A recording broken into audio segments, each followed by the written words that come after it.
jornada más extensa, pero también tan dinámica, tan alegre.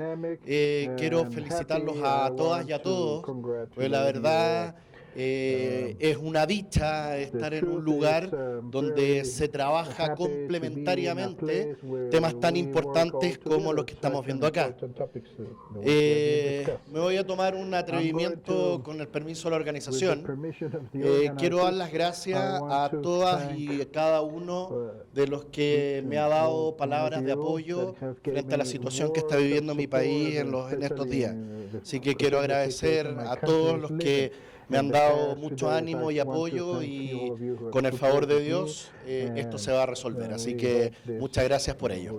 Bien, el rol del paciente e el impacto en salud pública. Son dos temas que cuando la organización también me lo pidió, empezamos a discutirlo un poco.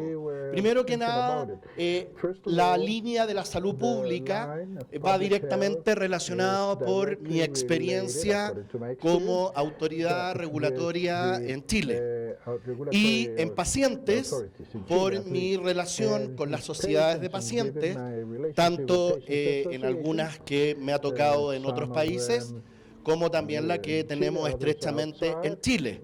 En Chile hay una fundación que se llama Me Muevo, que es de artritis reumatoidea, y curiosamente el nombre hace referencia a esa capacidad que tienen los pacientes a efectivamente hacer lo que la misma patología los limita. Entonces, creo que tenemos aquí dos líneas de acción para poder ir conversando. Primera slide y final, y con esto termino. No. Quería ver si estaban atentos. Podría terminar con esto, porque una de las principales formas de poder bajar esto hacia la gente es educación, educación y educación. Educar al paciente, educar a la autoridad, educar al profesional. Hace muy poco tuvimos la oportunidad de participar con un grupo en Centroamérica en alfabetización en salud. Qué curioso, y todos dirían, les van a enseñar a los pacientes. No, lo primero que dijimos, no, si la alfabetización es para los médicos. ¿Y por qué? Porque había mucho desconocimiento de terminología, de nomenclaturas, de formas, de maneras de poder comunicar esto. O sea, ¿qué les parece que una autoridad pública hable de remedios y no hable de medicamentos? O confunda biosimilar con bioequivalente. Entonces, hace falta educación, y mucha educación desde este punto de vista. La farmacovigilancia, que es el congreso el cual nos congrega, es un concepto que pocos entienden. Y muchos dicen, no, si lo entienden muchos, sí, porque estamos hablando entre nosotros. Pero saquen esto hacia la calle y la gente lo tiene que entender. Y tiene que entender el valor de hacer farmacovigilancia, seguimiento terapéutico, la intercambiabilidad que hemos venido hablando durante toda la jornada. Se va a basar única y exclusivamente en estos conceptos, en también intercambiar información. Si yo quiero intercambiar un producto es porque tengo que tener evidencia, y la evidencia no nace por generación espontánea, aunque Darwin así lo quiso, sino que nace principalmente por la comunicación. En la mañana yo anoté ahí en una de las hojas, cuando empezaron a hablar de la data, de los datos, muchos datos, de Europa, de Asia, de África, de Latinoamérica, de Sudamérica, Centroamérica. Y recordé, hace muy poco tuvimos la oportunidad de estar con InHouse, con la agencia a la cual yo trabajo. Estuvimos en Estados Unidos, en Orlando, Florida. Nos fuimos a Disney, ¿ya? Pero estuvimos hablando de digital care, todo lo que es inteligencia artificial. Y la inteligencia artificial no es ver Yo soy robot ni una película de ciencia ficción. La inteligencia artificial tiene una definición muy concreta: datos. Datos.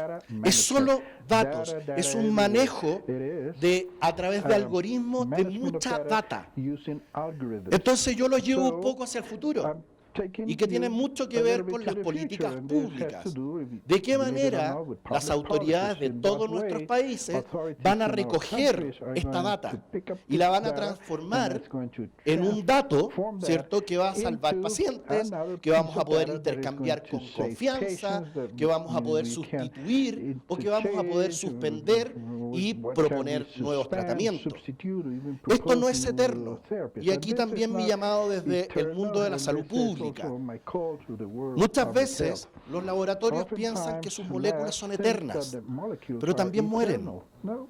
Entonces tenemos que pensar en que hay que soltarlas y de alguna forma abrir la puerta a la innovación y a nuevos tratamientos.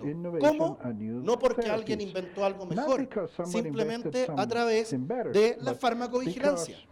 Y eso sustenta principalmente el dato que necesito para poder proponer innovación.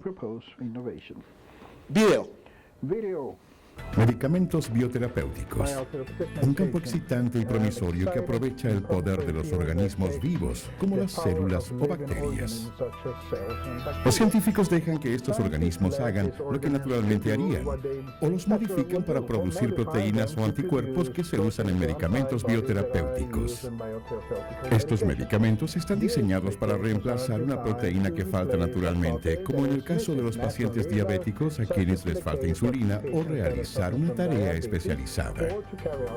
Por ejemplo, un anticuerpo monoclonal puede unirse a una proteína en la superficie de una célula cancerígena y guiar al sistema inmunológico del cuerpo para destruir el tumor. Los medicamentos bioterapéuticos benefician a más de 350 millones de pacientes en todo el mundo, con el tratamiento de enfermedades prevalentes y raras. 350 millones de pacientes. Y este video y otros más que lo voy a mostrar, los quise mostrar porque va relacionado con la primera slide, educación. Esto nosotros en Chile lo compartimos con las sociedades de pacientes, y las sociedades de pacientes lo agradecieron mucho. Después lo compartimos con la academia, ¿ya? Al principio lo escucharon básico, no, muy básico, ¿ya? Pero después, ¿cierto?, a través de las redes sociales, los alumnos de medicina y de farmacia se lo empezaron a compartir. Entonces, todo esto tiene un resultado, y es un resultado que se hizo con un trabajo de la mano de la industria y con algunas de las autoridades públicas. Por lo tanto, sí funciona generar estos trabajos conjuntos. Yo mostré anteriormente este mismo, que es la intercambiabilidad de medicamentos, y esto también se hizo a través de un estándar de cumplimiento de normas, pero está con un lenguaje simple y un lenguaje simplificado que todos lo pueden entender. Para evitar cualquier reacción adversa, alérgica u otra, debe ser el médico el que establezca la conveniencia o no de intercambiar productos. O en la práctica médica de cambiar un medicamento por otro que tenga el mismo efecto en un cuadro clínico cualquier paciente por iniciativa o consentimiento del médico.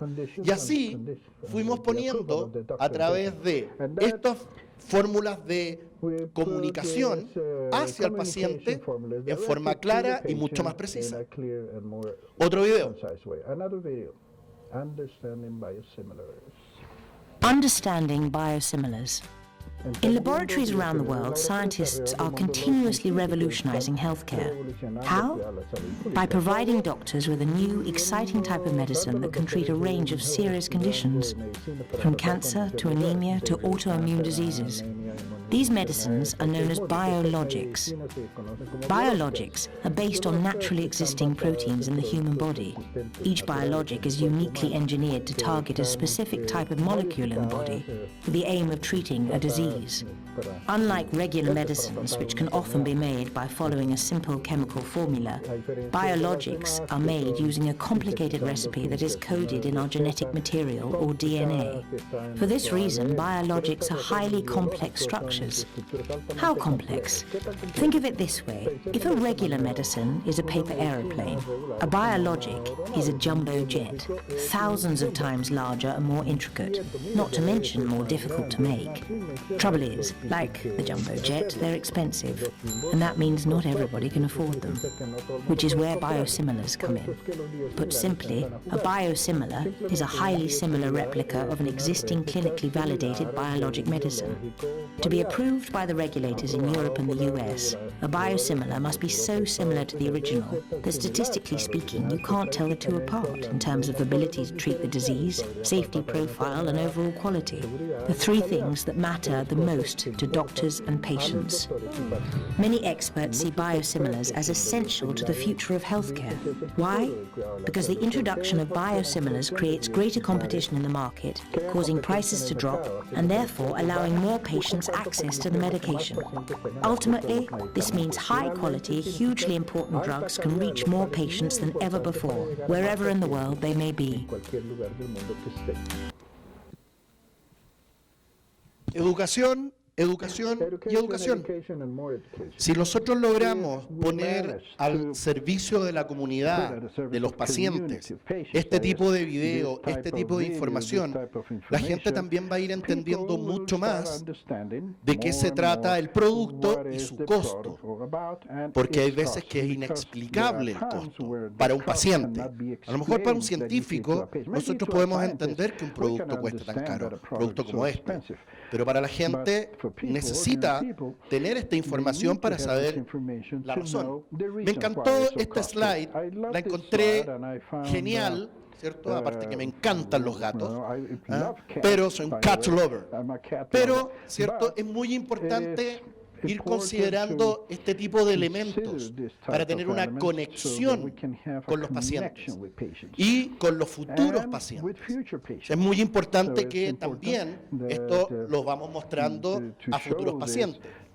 Otra forma de ir informando es a través de informativos, ¿cierto? Intercambiabilidad, esto ya va más para los profesionales, ¿ya? Pero genera rutas, ¿cierto? Y consideraciones especiales frente a un proceso, como por ejemplo la intercambiabilidad, considerar, incluir la demanda, las precauciones, los requerimientos. Acá hay otra información que también recogimos de grupos de pacientes y nos dio también una causa para poder decir interesante. ¿Por qué? Porque los médicos no sabrán qué tratamiento recibieron finalmente los pacientes con la eventual problemática de evaluar el riesgo de beneficio que resulta del tratamiento. Esto siempre referido, ¿cierto?, a la intercambiabilidad. Y dice, no debe aplicarse a productos biosimilares. Y lo discutíamos recién en el trabajo. Es un tema que todavía no definimos como un fast track o como algo que es una condición sine qua non. Otro ejemplo, este es de la FDA, ¿cierto?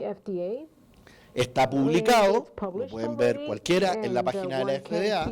Debo destacar que la FDA tiene mucha educación al paciente, mucha educación al médico, mucha educación al farmacéutico. El tema es que hay que saber navegar dentro de esa página. Y es ahí donde los que hemos tenido experiencia regulatoria, en el caso nuestro, en nuestra agencia, en in-house, nosotros recorremos todos los días los motores de búsqueda de la FDA, de la EMA, hasta de INVIMA, ANVISA. Vamos, hacemos un trabajo que algunos dicen es una pérdida de tiempo, pero créanme que no lo es.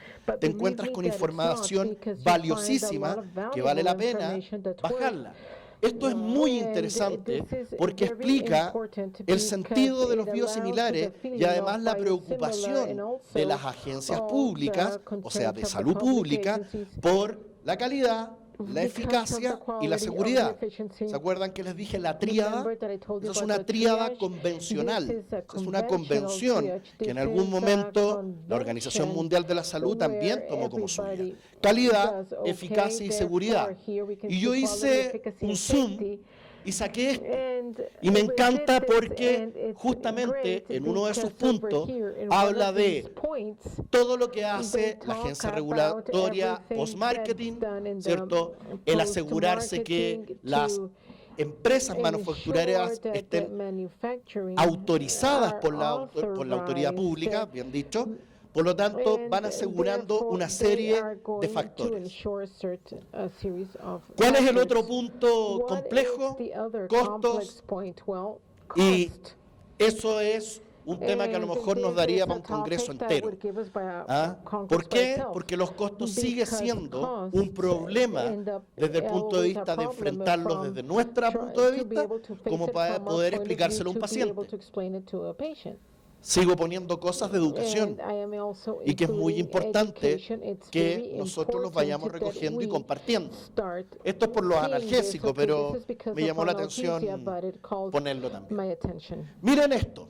Y esto es una gráfica que en mi experiencia y humilde experiencia me ha tocado discutirlo en muchos países, que es el famoso embudo regulatorio. Una compañía farmacéutica tiene un pipeline de desarrollo, investigación y desarrollo que pueden ser de 100 moléculas, de las cuales solamente una llega a ser aprobada. La pregunta que siempre hacemos en los debates, ¿quién paga las otras 99 o las otras 999? La 1. Entonces, es muy importante considerar el tema de los costos. Fíjense en esta slide, esto lo saqué de Health 24, que habla de los 7 medicamentos más caros. Y de los 7 medicamentos más caros, curiosamente,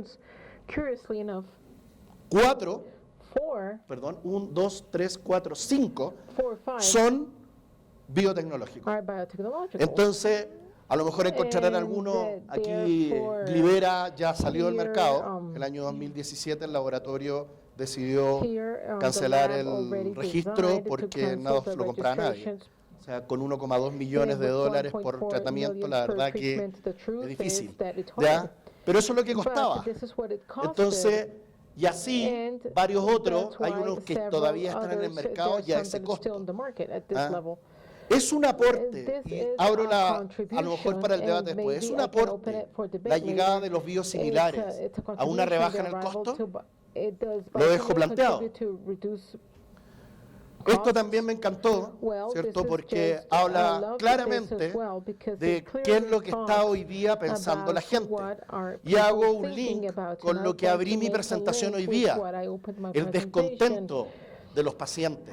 El descontento social pasa por esto, porque no comprenden, no entienden y nadie se ha dado el trabajo de explicarlo.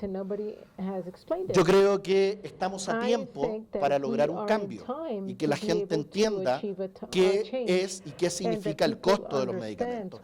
Miren esta infografía, se ve un poco claro, pero creo que también se explica muy bien. Biosimilars and generics.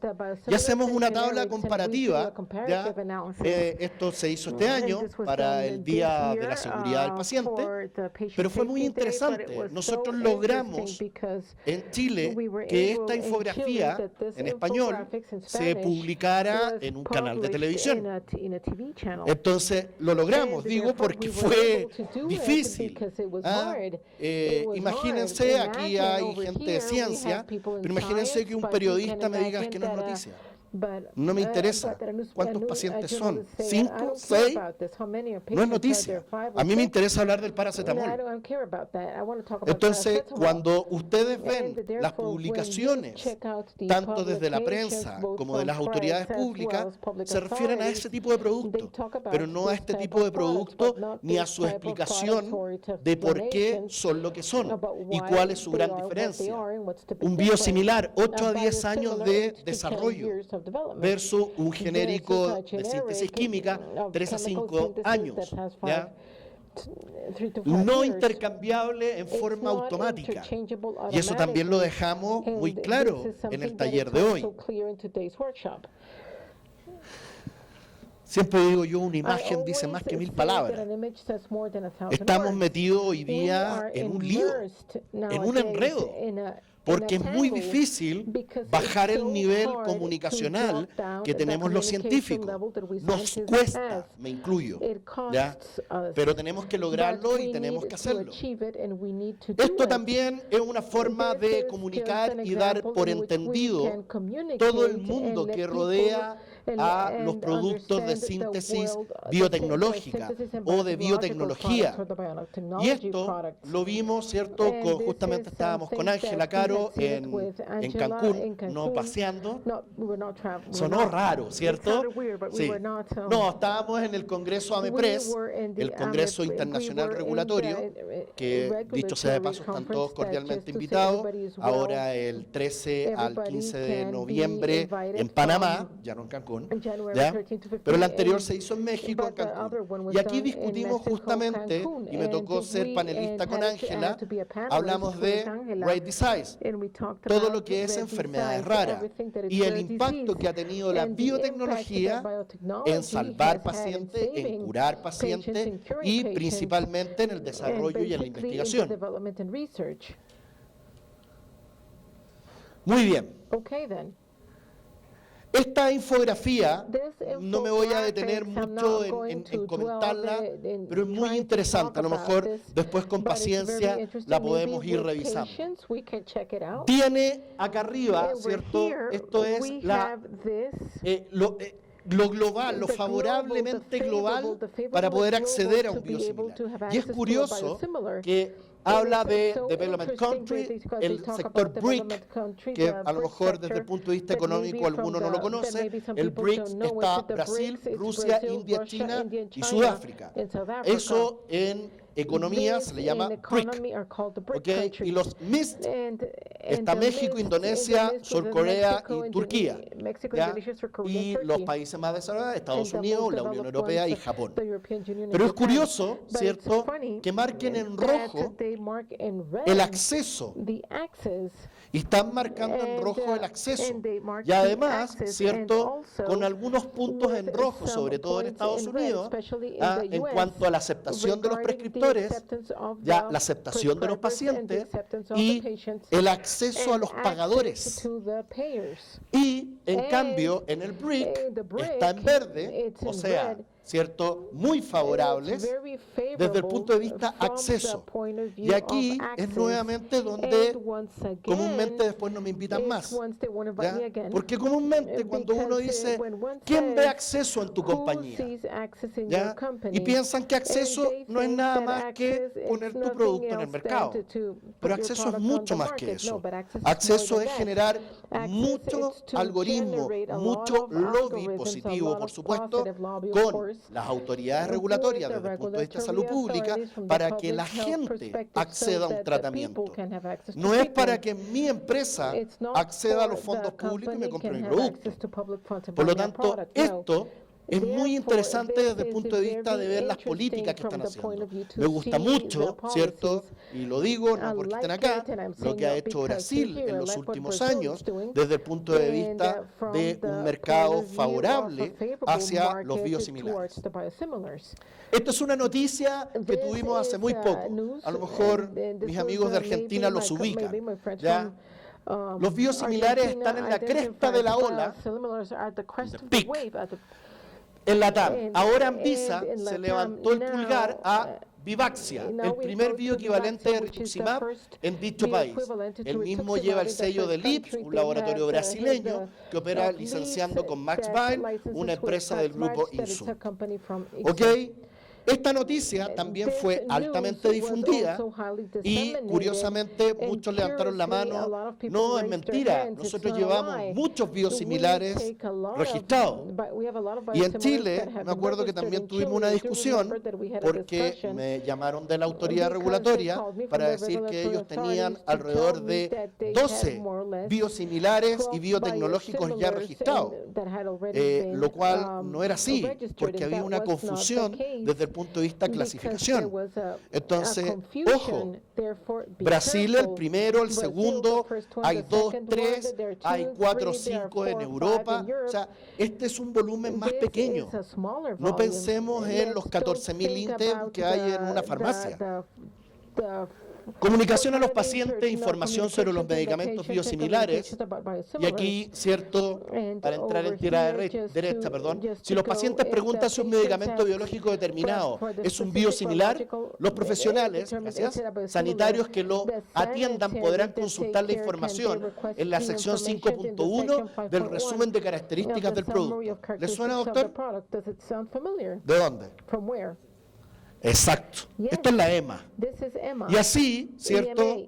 Yo hice aquí varios copy-paste porque no quise cambiar el texto, pero es muy interesante a lo que llegan, porque cuando se autoriza un nuevo medicamento, la EMA publica además un resumen para el público en general. Lo comentábamos en el grupo número 3, que estaba acá, ¿ya? Que efectivamente esto es así. Los resúmenes, denominados resúmenes EPAR. EPAR. Si ustedes se meten a su smartphone y ponen EPAR, van a llegar exactamente a la página de la EMA y van a poder ver como pacientes o como médicos o como farmacéuticos o como laboratorios toda la información técnica, pero muy baja en cuanto a el nivel de forma comunicacional. La verdad es que esto es lo tiene, maravilloso, pero no lo sabía. Bien. Esto hay un ejemplo, quise bajar un ejemplo al azar, ¿ya? No tengo ningún conflicto de interés, así que ni problema, pero es muy interesante lo que ustedes van a poder encontrar ahí. Ahora, una cosa es lo que haga la EMA, ¿ya? Y otra cosa es lo que hagamos en nuestros países. Esto es camino a camino, o sea, el camino se está haciendo. Por lo tanto, es bueno tomar estas buenas prácticas. Varios reguladores nacionales de la Unión Europea ofrecen asimismo información sobre medicamentos biosimilares y quise poner esto solo, en su propia lengua. Mucho ojo con el lenguaje, mucho ojo con el idioma, mucho ojo con cómo vamos a comunicar esto. Inclusive no nos menospreciemos o no nos magnifiquemos. Muchas veces es necesario hacer una traducción más literal, no de Google Translate, ¿cierto? Sino que una buena traducción para que varios profesionales lo entiendan. Recordemos, hay profesionales, yo hace poco también me tocó estar con gente de Centroamérica, y yo hablando sobre inteligencia artificial y las nuevas formas en que los pacientes se comunican con los médicos a través del smartphone. Les mostré una innovación de un laboratorio biotecnológico de medical device norteamericano que te pega una placa pequeñita detrás del celular, con los 2 dedos, y te hace un electrocardiograma que sube a la nube y el médico te dice: te estoy mandando la ambulancia porque estás en paro, ¿ya? Entonces, yo hablando esa maravilla y un médico al final me dice: te felicito. Pero ¿sabes qué? Yo atiendo gente en la selva, a pies descalzos. O sea, con suerte me entienden. Hay gente que yo le tengo que hablar en señas. Entonces, ¿cómo yo logro ese gap? Fue difícil contestarle, la verdad que me sorprendió. Le voy a hacer una pasada. Comúnmente mi inquietud cuando voy a otros países es ver la comunicación en salud. Y esto que van a ver enseguida lo vi en Estados Unidos. Y fue interesante desde el punto de vista ver cómo la televisión abierta genera comunicación, comunicación y comunicación. Y finalmente está todo el día entregando información y entregan información. Y tienen sendas páginas web, como lo que vimos en el grupo, en donde el paciente se puede conectar, se crean comunidades, la miró usted, se crean comunidades y se apoyan. Por lo tanto, puede ser muy cuestionable desde el punto de vista ético en Latinoamérica, porque esto en mi país es un sacrilegio, o sea, a mí me cuelgan. Prohibidísimo. Artículo 100 de la ley 20.472 de Chile, artículo 100, queda estrictamente prohibido publicitar productos farmacéuticos en medios masivos. ¿De acuerdo? Fue uno de los redactores de la ley. Pero hoy día me arrepiento, porque creo que la gente ya está hiperconectada. Todos saben esto. ¿Qué sacamos con seguir ocultando información y perder oportunidades de conexión? Miren, con orquestas, con shows, maravillosos comerciales, o sea, de 3-4 minutos, para los expertos en publicidad sabrán que eso cuesta mucho dinero. ¿Okay? Me llamaba la atención, para no dejar solamente en la anécdota, me llamaba la atención, y para los que tengan la oportunidad de estar, los que viven en Estados Unidos sí, pero los que tengan la oportunidad, vean el detalle de las frases. Y eso es lo que un regulador tiene como medio enfermedad. Yo ando buscando la regulación en todos lados. Y la verdad es que cumplen con la regulación y con la ética. Este es un producto prescrito por su médico, consulte a su médico. Si tiene una duda con alguna reacción adversa, consulta a la FDA, etc. Hay más. Exacto. Las reacciones adversas a medicamentos, que también tienen un espacio para poder ser reportadas. O sea, farmacovigilancia activa, farmacovigilancia pasiva. Por lo tanto, ¿cierto? Yo quise mostrar esto porque creo que es lo mejor que uno puede hacer, empezar a abrir esto hacia una comunicación mucho más efectiva. Para terminar, la obtención de fármacos mediante el uso de biotecnología ha permitido frenar epidemias como el dengue, la conjuntivitis hemorrágica, la meningoencefalitis, meningocócica, así como reducir la mortalidad en infecciones crónicas no transmisibles como cardiopatía isquémica. Es muy importante estas menciones porque estamos en un área, en un mundo que está salvando vidas. No es simplemente un tema comercial o de más utilidad, es salvar vidas. Por lo tanto, el desarrollo de la biotecnología en el mundo va a seguir siendo un factor muy importante. Miren esto también lo extraje y voy a decir al final el país. En un país con una desigualdad económica tan marcada, el principio ético de equidad en el acceso a los beneficios de medicina genómica deben ser tratados como un tema prioritario. La integración de todos los sectores que componen el Sistema Nacional de Salud será clave en lograr disminuir esa brecha y evitar que ésta continúe avanzando. La brecha. Esto fue publicado en un portal en México, ¿ya?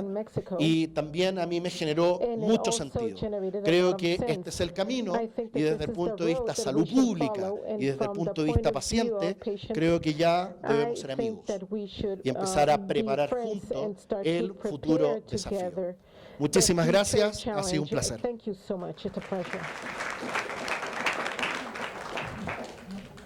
¿Preguntas?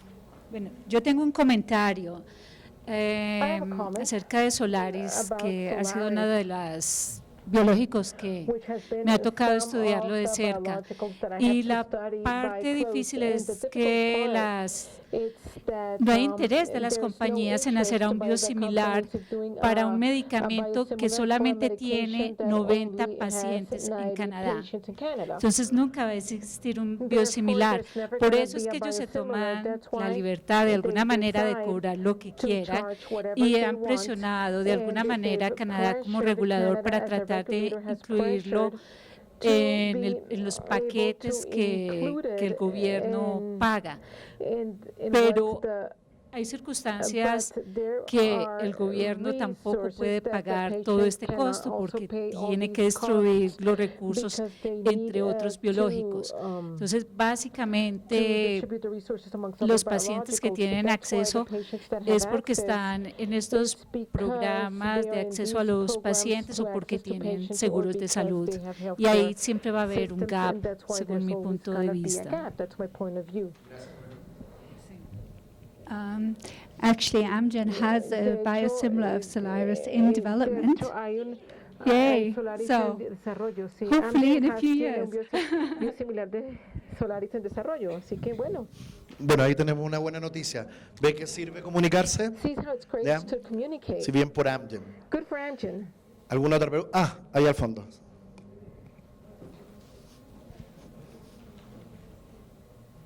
Gracias. Bueno, hace un rato usted hablaba sobre la importancia, comentaba algo de los medios de comunicación, que están también involucrados en un tema de información o desinformación la mayoría de veces respecto a nuestros pacientes.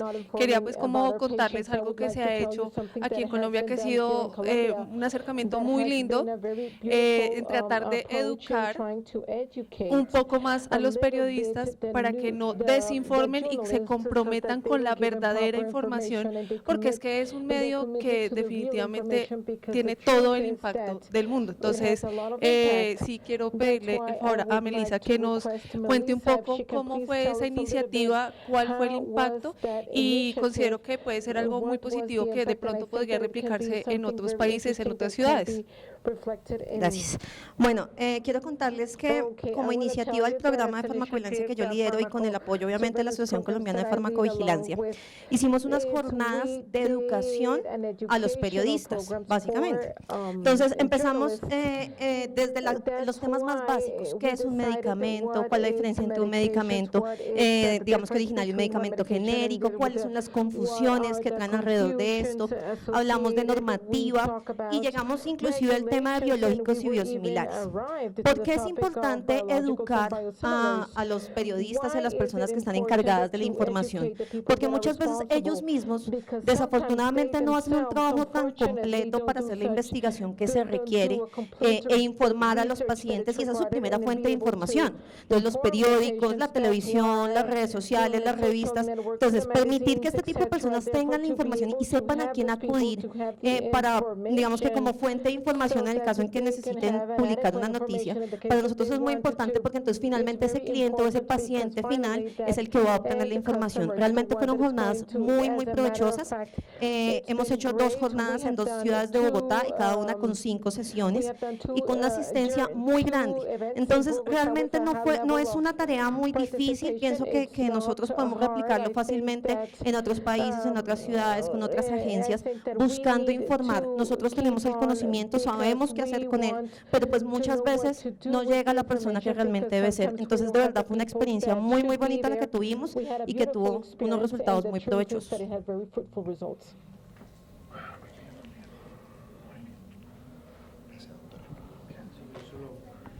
Yo solo compartir una cuestión. ¿Por qué tarda tanto una autoridad reguladora en tener un departamento de comunicación? Ya doy alguna respuesta. No, exactamente, pero es algo que yo he llevado años intentándolo y finalmente en la agencia a la cual yo llamé el departamento de comunicación lo llevaba un médico. En cuanto a la parte de notas informativas, hay una, ¿cómo se llama? En Twitter hay un punto de información de la agencia española, etcétera. Bueno, pues recientemente, hace como escasamente 6 meses, se ha sustituido este médico director del departamento de comunicación por un periodista. Bueno, pues pueden probar, por ejemplo, en Twitter, qué tipo diferente, más atractivo de información, siendo la misma, pero qué tipo más atractivo de información se da en los últimos momentos, por ejemplo, en ese medio de comunicación social como es Twitter. Yo creo que eso es algo que, igual que las compañías farmacéuticas tienen, digamos, como importancia un gerente de comunicación, de información, etcétera, no solo para el sector médico como clientes en principio, sino también en cuanto a pacientes, que es un punto muy importante también de impacto, sobre todo cuando hay catálogo de medicaciones de OTC, sin receta, etcétera, una relación directa. Quiere decir que hay que explotar lo que la industria ya ha puesto en práctica. Las gerencias de comunicación o departamentos de comunicación y las autoridades reguladoras, si quieren tener un impacto, yo recuerdo así de memoria, la agencia británica hizo una encuesta en médicos y no sé si era el 40% de los médicos entrevistados los que sabían lo que era la agencia británica. británica de regulación de medicamentos. Claro, mi pregunta es, ¿qué está haciendo una agencia con todo su esmero, con toda su pulcritud, etcétera, si no sabe llegar como punto de referencia en información de medicamentos a ese sector tan importante que son los profesionales, ¿no? Entonces yo creo que el incentivar la parte de trabajo conjunto, y termino, en España una experiencia de hace años, hay una Asociación Nacional de Informadores de Salud, cuyo acrónimo es ANIS, como el anís, pero sin alcohol, y es reciente también la colaboración que se ha buscado con la entidad reguladora, en este caso la Agencia Española, para que esos cursos de formación a periodistas en temas de salud se vea precisamente cimentado por quien de alguna manera conoce teóricamente mucho de los medicamentos, que son las agencias. Yo creo que hay mucho por trabajar y, como tantas veces digo, mucho por adaptar. Ya está inventado, es simplemente conocerlo y adaptarlo para que nuestro país, en nuestro medio, pueda fructificar. Contesto enseguida la pregunta por el por qué. Y tomo lo que decían las doctoras recién. La experiencia de bajar esto a los periodistas es una tremenda experiencia. Nosotros lo hemos hecho en Chile, a lo mejor no con el nivel de convocatoria que han tenido ustedes, que los felicito. Tal vez es la soberbia de los periodistas chilenos, porque tú les tratas de explicar algo y ellos prefieren informarse con Google Doctor, ¿cierto? Y con la señora de la esquina que le recomendaron un medicamento. Entonces, hicimos uno, y a lo mejor aquí si hay alguien de la academia o relacionado con logramos hacer algo mucho más interesante con una universidad, y ahí nos funcionó mucho mejor. Y me acuerdo que abrimos el taller. Entonces, levanten la mano, ¿quién de ustedes en los últimos 5 días ha visto en sus medios de comunicación la palabra biosimilar? No levantó nadie la mano. Nadie. Hicimos lo mismo, ¿cierto? En un taller como este, pregunté lo mismo y todos levantaron la mano. Y es natural, porque nosotros estamos en este cubo, y esto es un cubo, ¿ya? Y es un cubo que tenemos que abrir ventanas. La respuesta a la pregunta es el por qué. Yo creo que es a lo mejor un poco de paradigma. El paradigma de que no lo necesitamos, de que nosotros tenemos mucho trabajo y que la salud pública no está para eso, etcétera, etcétera. Pero creo que se han ido rompiendo esos paradigmas. Cuando a mí perdonen la autorreferencia, cuando a mí me toca ser director de la agencia chilena, nosotros también hicimos lo mismo que tú estás diciendo. Nosotros cambiamos al médico que había en el departamento de comunicaciones y contratamos a 3 periodistas. Y los 3 periodistas, ¿cierto?, eran especializados en salud. Por lo tanto, venían de medios que eran editores del área salud del periódico A, B o C. Entonces sirvió mucho porque hicieron focus group, porque hicieron webinars, porque empezaron a incorporar sistemas de trending topic y hashtag y bla, bla, bla, bla, bla, bla. En ese tiempo, entonces, creo que sí sirve y creo que es un tremendo llamado. El por qué no lo hacen simplemente es un tema de paradigmas. Creo que hay que abrirse y este tipo de talleres sirve para eso. ¿Alguna otra pregunta? Bien, yo soy periodista y o que se pasa que, por exemplo, acá em América Latina não logramos fazer um relacionamento com os periodistas. Por exemplo, uma conferência médica, não temos periodistas em conferência médica em América Latina, são poucos. E quando temos, estão sempre assim.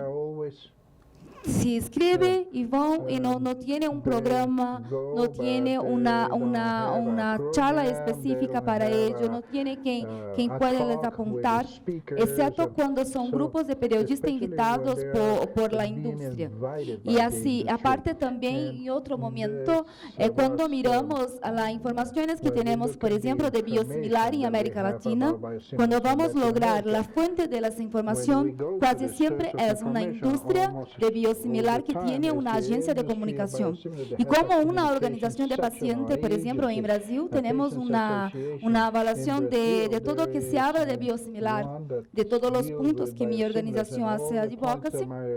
Y hay una nota de imprensa que está publicada y vamos a mirar lo que está diciendo. Y cuando está diciendo la información que tiene no está buena, no tiene cosas que no son verdades. Entonces, no podemos compartir eso. Entonces, yo pienso que nosotros tenemos la responsabilidad de involucrar a los periodistas con la ciencia. Y así como periodista también lo hablo, que es muy complicado hablar con los cientistas, porque no saben hablar con nosotros. No están disponibles. Por ejemplo, cuando hace pesquisa clínica, no podemos tener los contactos de los pesquisadores, no podemos saber de las pesquisas que están se pasando en nuestros países, porque no se comunican. Entonces, precisamos hacer una forma de cómo cambiar eso, porque los periodistas tenemos que tener cosas que pueden ser atractivas. Porque a los periodistas, por ejemplo, les gusta de omeprazol, está causando Alzheimer. Eso les gusta mucho. Por ejemplo, todo día en Brasil hay eso. Pero que temos que levar a ciência em uma linguagem que seja atrativa, que seja importante, que tenha relevância.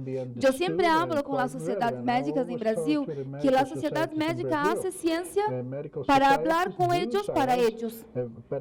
Mira, abram solamente entre ellos. Eso no hay sentido. Tiene que llevar eso adelante de las conferencias, para afuera, para que pueda tener impacto sobre, por ejemplo, incidencia de políticas públicas, porque hay muchas cosas que están haciendo ciencia que si pegamos esos datos de los doctores y llevamos al Ministerio de Salud, podemos cambiar una realidad de incidencia de política en nuestros países con cosas que los doctores de nuestros países están haciendo muy bien y no necesitamos buscar fuera, por ejemplo, Estados Unidos y Europa.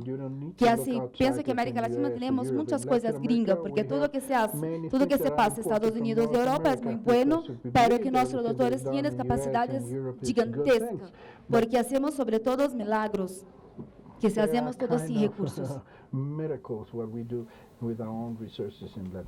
Apláudanla. Creo que la inspiración es clave en esto y la pasión con lo que nosotros podamos transmitir esta necesidad es clave. Yo soy solo un químico farmacéutico. Me dedico hace muchos años a esto y encontré en la comunicación efectiva un canal muy necesario en donde me ha tocado trabajar mucho, ¿ya? Pero si hay algo que yo a lo mejor puedo recoger de estos años, es la transparencia. Y es la transparencia de los datos. Tú dijiste un dato muy importante, ¿ya?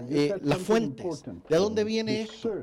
¿Lo inventaste? ¿No lo inventaste? Aunque venga de la industria, o sea, importa de dónde venga. Pero si viene de la industria también tiene que decir de dónde la sacó, ¿ya? Y comúnmente esto es un camino que se recorre, se dan 1000 vueltas y siempre llega al mismo punto. Es la agencia reguladora pública la que tiene mucha información. El tema es que no la ha sabido manejar, recién está aprendiendo a manejarla. La referencia a Estados Unidos, a EMA y a países de alto desarrollo va porque, más que por un sentido de pertenencia o que yo quiero ser como ellos, va en un tema de que ellos ya manejaron esta información, transformaron la data en un tema concreto. Y eso es lo que hay que rescatar. No se olviden, la inteligencia artificial vino para quedarse y va a entrar rápidamente a nuestro mundo. Por lo tanto, aquí es muy importante de cómo recogemos estos millones de datos y los transformamos en algoritmos inteligentes que hagan que la gente salve, viva, tenga mejor calidad de vida o por lo menos una vida mucho más digna. ¿Okay? ¿Alguien más? Creo que estoy bien. ¿Sí? Sí. Ya. No hay karaoke, así que no canto. Paso el micrófono.